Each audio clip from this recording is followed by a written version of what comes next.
Today I'll be showing you how to go from an old stock Chevy HHR stereo to a modern day stereo with Apple CarPlay and Android Auto support. Without further ado, let's get started. Here are the various things you'll need to hook your Sony stereo, or really any other stereo, into your Chevy HHR.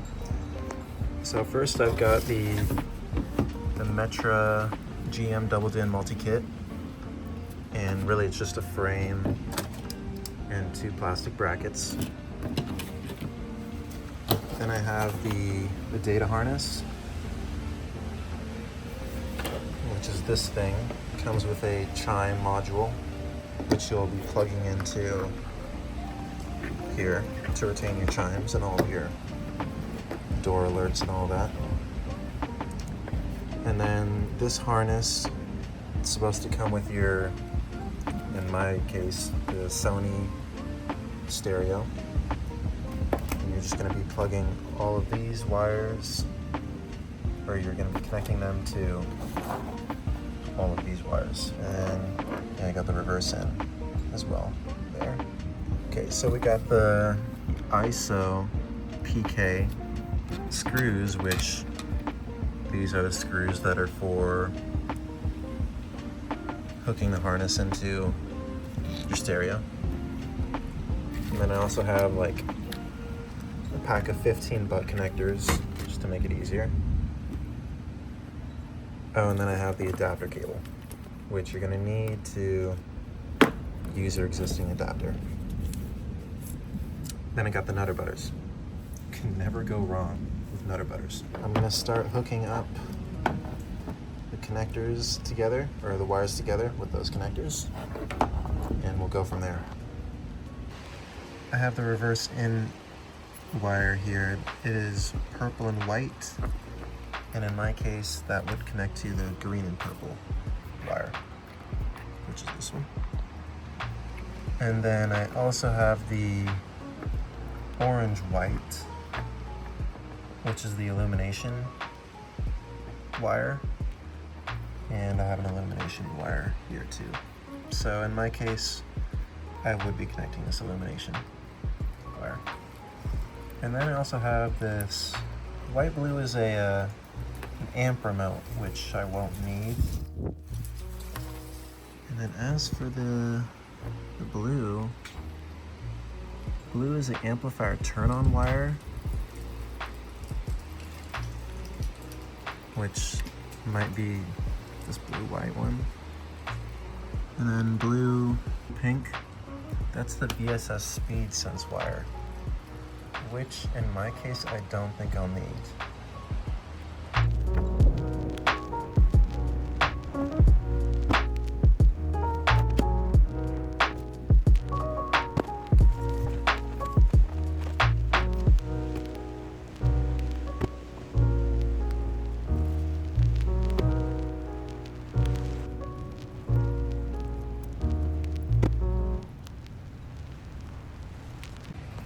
Alright, now that we've got our Sony harness connected up to our data interface harness, we got to put this into the vehicle.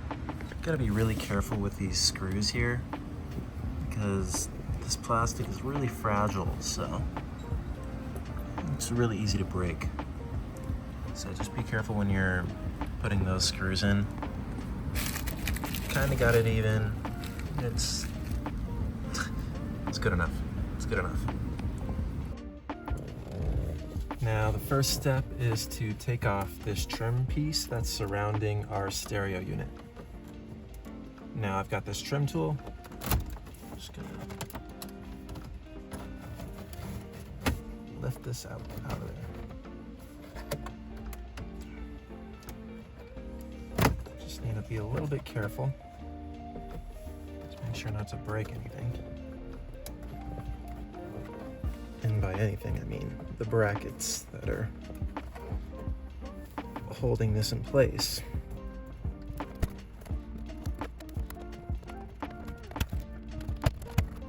Now what I'm gonna do is, I'm not sure if you can see this. I'm gonna disconnect I've got the windshield wiper setting down here. Not sure if you can see that. And then the cigarette lighter. So I'm gonna disconnect those two.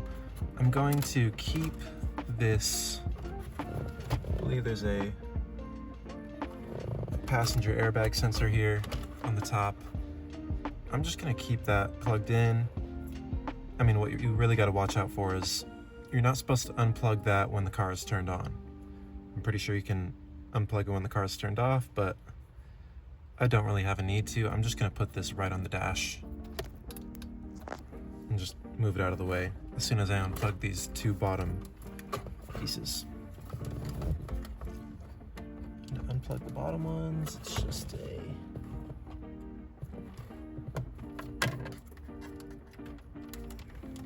little plug.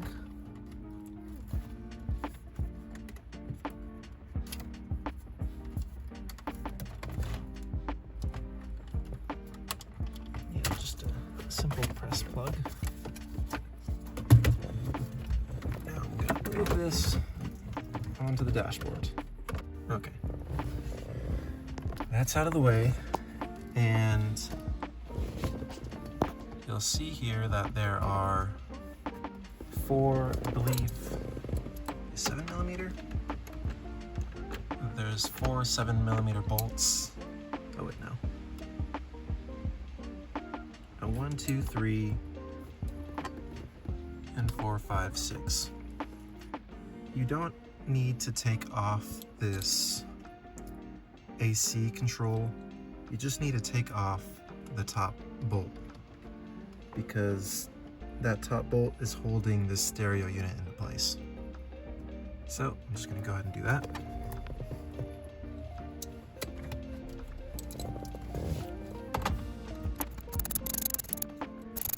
I've seen other videos, they take off like this part, and then they take off the trim for this and then shift down, but I don't really see the need to do that,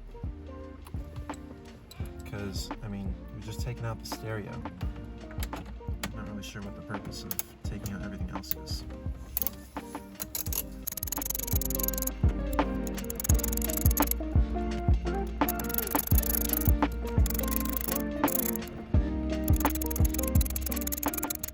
Alright, and with that, let's try and pop this out. Okay.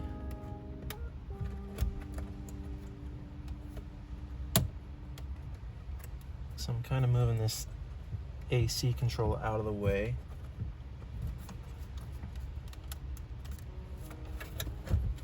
Okay. I'm just gonna try and lift it.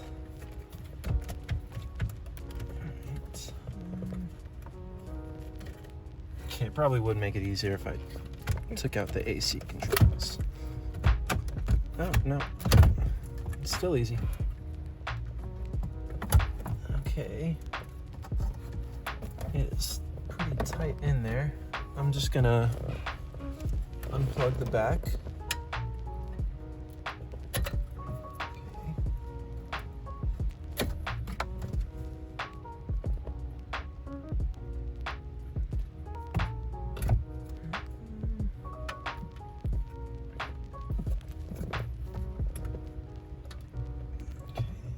It's kind of hard to unplug.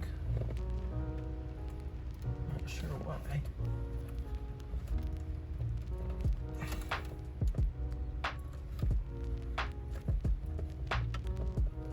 Huh.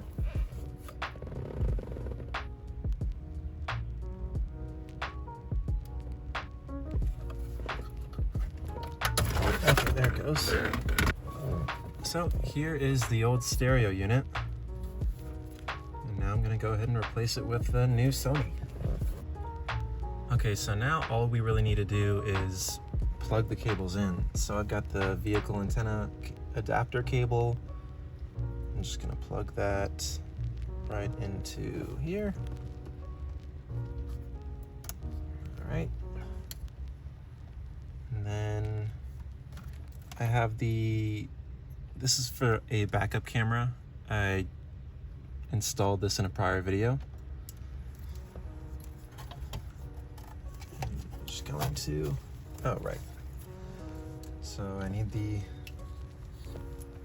data interface, of course. And all I really have to do is plug this in. Alright, so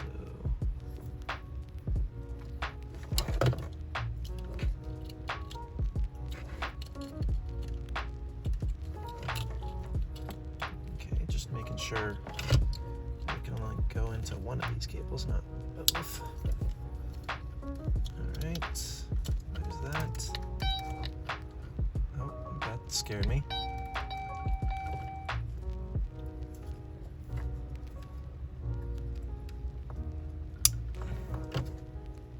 Alright. And now I have to plug this into my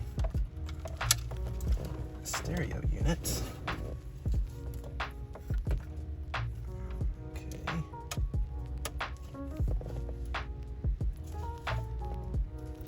And I'll also plug in the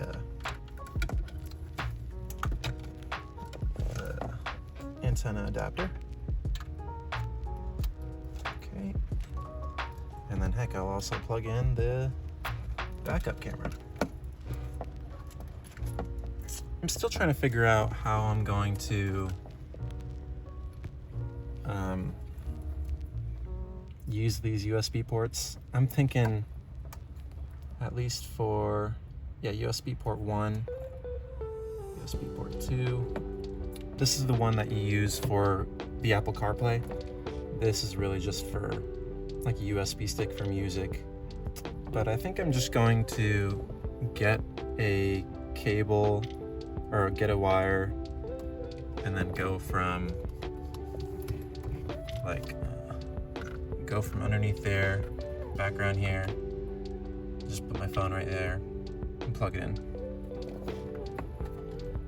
Okay, so, right, I'm gonna plug in that RCA cable, and let me turn the car into the on position, see if this turns on.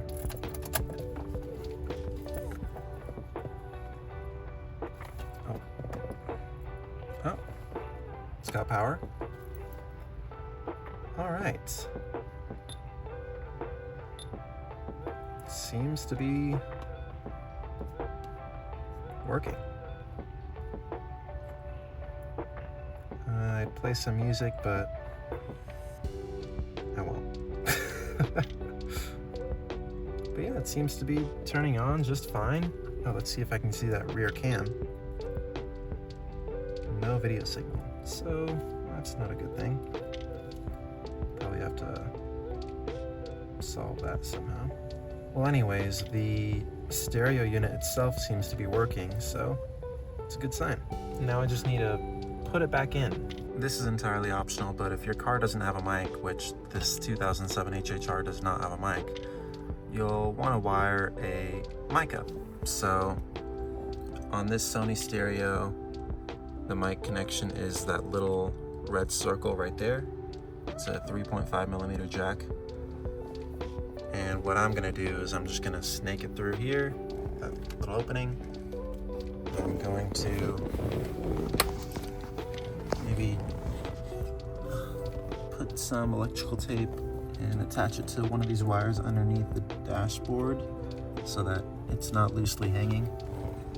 I'm gonna go through here, go up this trim,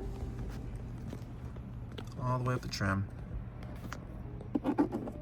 go through this airbag here, come along this trim, go down, and I'm really just gonna attach it right behind this rear view mirror. So like right here.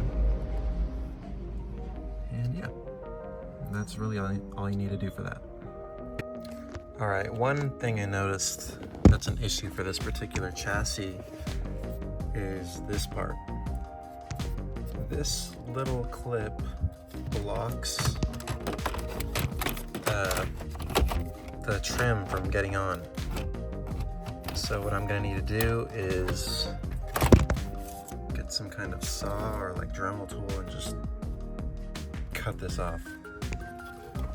It's really my only option, from what I can tell. And after that, it should be good. Here is the final result of our install after we put the trim back on. And if you installed a backup camera, you'll also see that your backup camera appears. If you want to install that backup camera, feel free to watch my other video on that install. In my opinion, it's totally worth doing. It's fairly inexpensive, and if you're ever backing into a garage or a tight space, it's just absolutely worth it for the peace of mind. And here is the example of Apple CarPlay support. I use this all the time now when I'm driving. Easy to change your music, see your maps, and it makes your life much easier when you're driving. So with that being said, I'll catch you in the next one.